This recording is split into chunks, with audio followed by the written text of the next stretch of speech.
بۆتان ئێمە ئەمڕۆ لە سەرۆکایەتی هەرێم دوو کۆبوونەوەمان هەبوو. کۆبوونەوەی یەکەم هەر سێ سەرۆکایەتی هەرێمی کوردستان،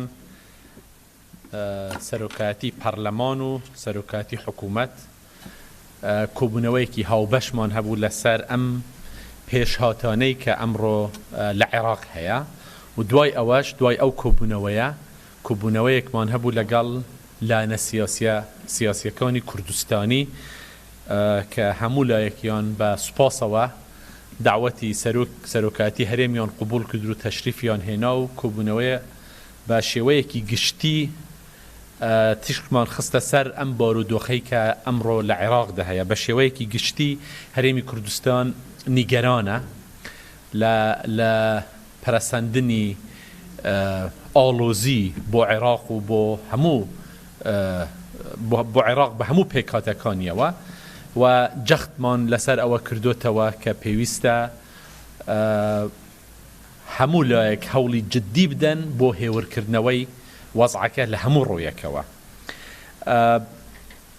ئەوەی کە مهمە بەنسبەت ئێمە لە هەرێمی کوردستان کە خۆشبەختانە فراکسیۆنە کوردستانیەکان لە پەرلەمانی عێراقدا هەمویان بە سوپاسەوە بۆ هەر هەموو لایەکیان بە یەکگرتووی مووقفیان هەیە پێکەوە کار دەکەن و لە هەرێمی کوردستانیش ئێمە وەک هەموو ئەو لایەنە کۆک بوون لەسەر ئەوەی کە مەرجی سەرەکی دەبێ پێکەوە کارکردنی ئێمە پێکەوە بێ.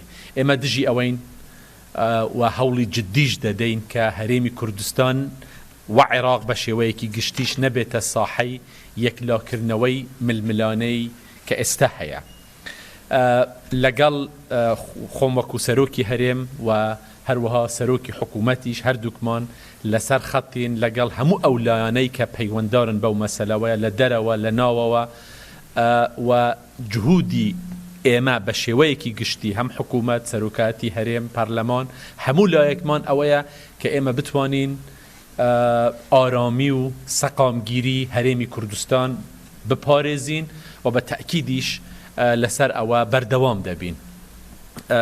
ئێوە ئاگادارن ئەم بەرەبەیانیەی ئەمڕۆ ئەو حادیسەی کە ڕووی داوە لە سەربازگەی ئەسەد و هەروەها ئەوانەی کە بەرەو هەرێمی کوردستان هاتوون. خۆشبەختانە ئەوانەی کە بۆ هەرێمی کوردستان بۆ هەرێمی کوردستان هاتوون هیچ زیانی گیانیان نەبووە، ئەوە جێی دڵخۆشیە و ئێمە هیوادارین و هەموو جهودێکیشمان لە پێناو ئەوەیە کە لەم حەدە ڕابگیرێتن ئەم وەزعە و لەمە زیاتر تەشانە نەکاتن و وەزعەکە پەرەنەسێنێ. هەموو لایەکمان کۆک بووین لەسەر نیگەرانی جددی هەرێمی کوردستان بۆ ئەو بڕیارەی کە بە شێوەیەکی یەکلایەنە لە پەرلەمانی عێراق درا بەنسبەت هێزەکانی هاوپەیمانان. مەسەلە ئەوە نییە ئێمە لە هەرێمی کوردستان جەخت لەسەر ئەوە دەکەینەوە کە پێمان وایە عێراق بە شێوەیەکی گشتی پێویستی بە پشتیوانی هێزەکانی هاوپەیمانی هەیە بۆ ڕوبەڕووبوونەوەی داعشەکان تەرۆریستان. ئەوەی ئێمە دەبینین و ئەو ئەخبارانەی کە بۆمان دێ و ئەو معلوماتەی ئەمنی کە بەدەستمان دەگا ڕۆژانە دەبینین بە شێوەیەکی سیستەماتیک عملیاتی هێزە تەرۆریستیەکان لە عێراقدا بەرەو زیادبوون دەڕوە کە ئەمە جێگەی نیگەرانیە بۆ هەرێمی کوردستان و جێگەی نیگەرانیشە بۆ هەموو عێراق. سوپاسان دەکەم. ئەمە ئەو کۆبوونەوەیە بوو کە ئەمڕۆ ئێمە کردمان و هەموو لایەکیشتان بەخێر بن. فەرمو سامی وەرە زەبط کە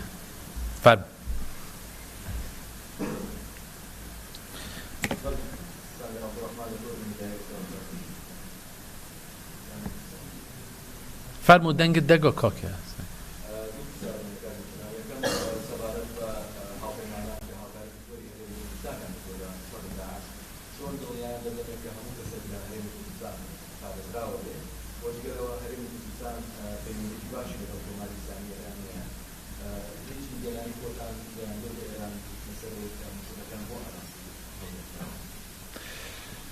خۆی عێراق کوردستان بەشێکە لە عێراق و هەر لەو چوارچێوەیەشدا ئێمە بەڵێ لەگەڵ هەموو لایەنەکان هەم لەگەڵ هاوپەیمانان قسەمان کردووە و بە تەکید لەگەڵ کۆماری ئیسلامی ئێرانیش قسە دەکەین لەسەر ئەم بابەتە و هەموو هەوڵێکیش دەدەین کە دیسانەوە تەکید دەکەمەوە کە هەوڵی ئێمەی جددی ئەوەیە بۆ پاراستنی هاوڵاتیانی هەرێمی کوردستان.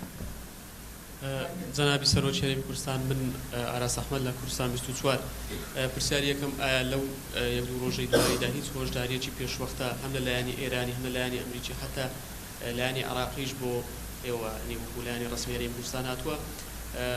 پرسیاری دووەم ئایا بیرتان لەوە نەکردووە یان بیر لەوە نەکراوەتەوە کۆبوونەوەیەکی گەورە و فراوە لەسەر ئاستی عێراق کە هەرێمی کوردستانیش بەشداریەکی سەرەکی بێ ئەنجام بدەن بە تایبەت بۆ قسەکردن لەسەر ئەو دۆخی ئێستا لە عێراق و ناوچەکە هەیە؟ زۆر سوپاس. یەکەم ئێمە لەم کۆبوونەوەیە بڕیاری ئەوەمان داوە کە وەفدێک بنێرین بۆ بەختە بۆ قسەکردن لەگەڵ هەموو لایەنەکانی پەیوەنددار لە عێراقدا و هەر لەو چوارچێوەیەشدا لەگەڵ جەنابی سەرۆک کۆمار بەردەوام لەسەر خەتین بۆ ئەو پێشهاتانە و لەگەڵ سەرۆک کۆمار و جێگیری سەرۆکی حکوومەت لە عێراق دکتۆر فؤاد لەگەڵ ئەمە بەردەوام لەسەر خەتین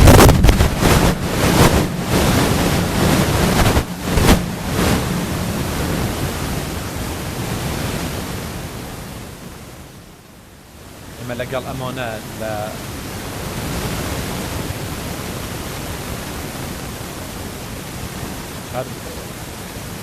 ئێمە لەگەڵ ئەم لایەنانە لەسەر خەتین و ئەم کۆبوونەوەش ئێمە دەیکەین.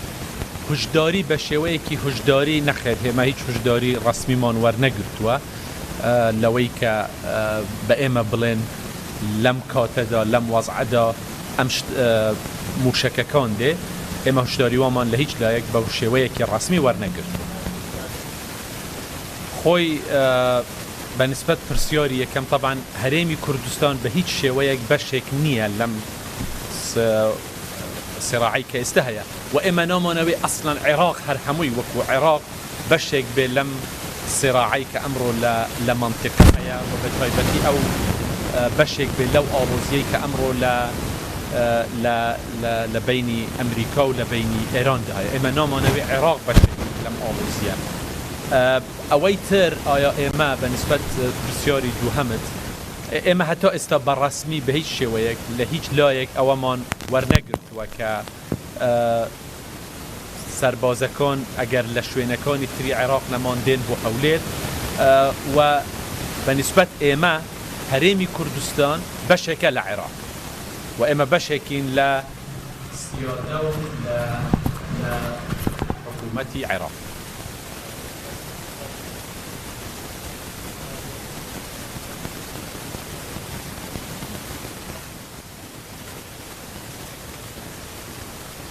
كيف ووستي نادني وكتشي هران نعكس باسي أو ينكردوا ممكن لتشورشوي تعزية لنقال الوفد حكومة العراق وفد لهريمي كردستان هدلو تشورشوي هذا سرداني هران قدرام هم سردانة تنها بو سرفتش. سیاق دیشی می‌کنیم که قرآن خارج شده یعنی که هیچ شخصی که اونجا بود من کنترل بکنه. هیچ پیشنهاد ذکر بود که کسی که جلوی نقشه بیاد و دوش شخصی بود و نقشه نمیشه شد. روش همین خالی سوی کلیزی کل تاکشن کاریگری که رسد رسمی خالی دری بی کردستان تاییدی سعی عراقی کشیعه. یکم نخیر هیچ هنگامی هیچ پرسیاری که وایان داواکاری که لو شوی که ایمه بچینه او شوینانه لایمه نکرده. بالتأكيد يكريزي إما وإثباتي جوا يعني أويك جيتو خوشيا لما ويدا أو موقفيك كرد بيكا ويمدن لبغداد زور كاريجري جي خوي كرتوكا وبراسي أما من بناوي سروكي هريمة وبناوي خمة وبناوي هنو جيجريان سروكي هريمة سباسي حمولة بتایبەتی سوپاسی فراکسیۆنە کوردستانیەکانی پەرلەمانی عێراق دەکەم کە زۆر پێکەوە کاریان کرد و بە یەک ماڵقەف بۆ بەرژەوەندیەکانی هەرێمی کوردستان کاریان کرد. بە تەکید هەرچەند ئەم ماوقفانە ئەم هەڵوێستانە یەکگرتوو بن پێگەی هەرێمی کوردستانیش زیاتر دەبێت. ئەوەی کە جەنابت باست کرد ئێمە نیگەرانی لەو مووقفەی کە یەکلایەنە لە پەرلەمانی عێراقدا بڕیاری لەسەردا و ئەوەی کە ئیقرار کرا، چونکە ئەمە دەستپێکردنێکی زۆر جێی نیگەرانیە بۆ هەرێمی کوردستان، بۆ ئەو پێکهاتانە نەک تەنها بۆ پێکهاتەی کورد، بۆ پێکهاتەکانی تریش کە بەداخەوە بگاتە ئەو حەدەی کە یەکلایەنە بڕیار لەسەر شتەکان بدرێتن.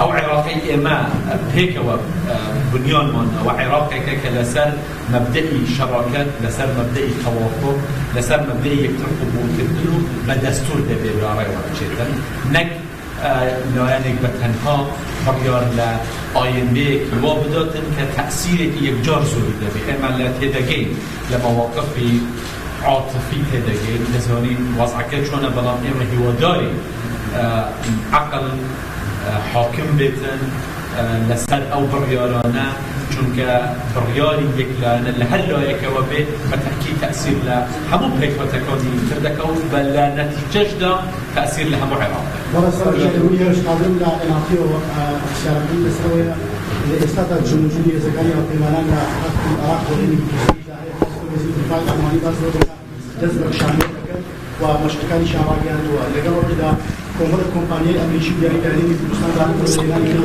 لە چوارچێوەی عێراقدا ئەوانیش کارەکانیان ڕاوەستاوە، هیچ وڵاتێکی دەوڵەتیەوەی ئاگادار کردووە لە گەڕانەوەیان ڕۆژن بکەن. ئەوەی کە هەتا ئێستا لە عێراقدا ڕۆیداوە بە نسبەت هێزەکان زیاتر خۆڕێک خستنەوەیە، نەک دەرچوون لە عێراق. هیچ شتێکی وا ئێمە نابینین کە هێزەکانی هاوپەیمانان بیانەوێ لە عێراق لەبچن، بەڵام خۆڕێک خستنەوە لە هەموو عێراق هێزە هاوپەیمانەکان دەستیان پێکردووە. لە هەندێک شوێن مەسەلەن هێزی کەمیان هەبووە، هێزەکانیان بردووتە شوێنێکی تر. ئەمان لە هەموو عێراق ڕۆیداوە، نەک تەنها لە هەرێمی کوردستان. ممکن ئەو شوێنانەی کە نزیک بوون لە هەرێمی کوردستان هێزەکانیان هێناوەتە هەرێمی کوردستان، لە شوێنەکانی تر بردویانەتە معسكري توجي مثلا او كنزيك لا بقدر يعني او مساله پەیوەندی بە خۆڕێک خستنەوەی هێزەکانی هاوپەیمانان هەبووە، نەک دەرچوونیان لە عێراقدا. ئەوەی نەوتیەکان هەتا ئێستا وەکو خۆی ماوەتەوە، بەڵام بەتەکید ممکنە تەئسیری کاتن ئەم وەزعە. هەروەکو گوتم ئێمە لەگەڵ هەموو لایەنەکان لە دەرەوە و لە ناوەوە لەسەر خەقین بۆ ئەوەی هەموو شتەکان لەم حەدەی کە ئێستا هەیە هیوادارین ڕابوەستێ و لەمە زیاتر تەشەکر. بەڵێ سەرۆک شەرێکی کوردستان من هۆشنگ عەبدوڵڵا، ئێستاوەی باردوقی لە عێراق دەگوزارێتن بژاردەی سەربازی، ئایا بژاردەی سەربازی دەتوانێت چارەسەری ئەو گرفتانە بکات یاخود دیالۆگ و گفتوگۆکان چارەسەری ئەم کێشە و باردوقی عێراق دەکەن؟ ئێمە پێمان وایە بە تەکید بژاردەی سەربازی هیچ کێشەیەک لە عێراق چارەسەر ناکاتن. پێویستە هەموو شتەکان بە دیالۆگ و لە یەکتر گەیشتن کێشەکان چارەسەر. سەرکەڵام لە ڕادوێنەوەوە دوو پرسیاریشانەوەیە سێ گەرانتیەک هەیە بۆ ئەوەی هەرێمی کوردستان پارێزراو بێت لە ئەنجامی ئەو ململانەی کە لە نێوان دوو وڵاتدا هەیە. پرسیاری دومیش ئەوەیە بەوەی ئەو ململانیوە دابەشکردنی موچە چەند ڕۆژێکە دواکەوتووە لە ئاستی خۆتان و سەرۆک هەرێمی کوردستان چی دەکەن بۆ ئەوەی گەرانتی بدرێت لە ناردنی پارە لە بەغدا بۆی دابەشکردنی موچە بەردەوام بێت؟ یەکەم شت دابەشکردنی موچە بەردەوام دەبێت. چەند ڕۆژێک تەئخیر بوون معنە ئەوە نییە کە موچە نادرێتن. بە تەکید ئەوە هەتا ئێستا هیچ کێشەیەک لە مەسەلەی موچە لە هەرێمی کوردستاندا نەبووە. ئەوەی تر مەسەلەی گەرانتی، ئێمە داوای گەرانتی ناکەین تەنها بۆ کوردستان، ئێمە داوای گەرانتی بۆ هەموو عێراق. ئێمە پێمان لە هەرێمی کوردستان وەکو بەشێک لە عێراق پێمان وایە کە دەبێ عێراق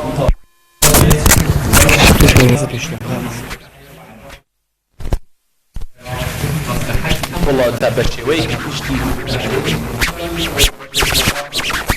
نییە ئێمە بکەوینە ئەم بینی ئەم سراعی کە ئێستا لە ناوچەکە هەیە. زۆر سوپاس، زۆر مەمنون، بەخێر.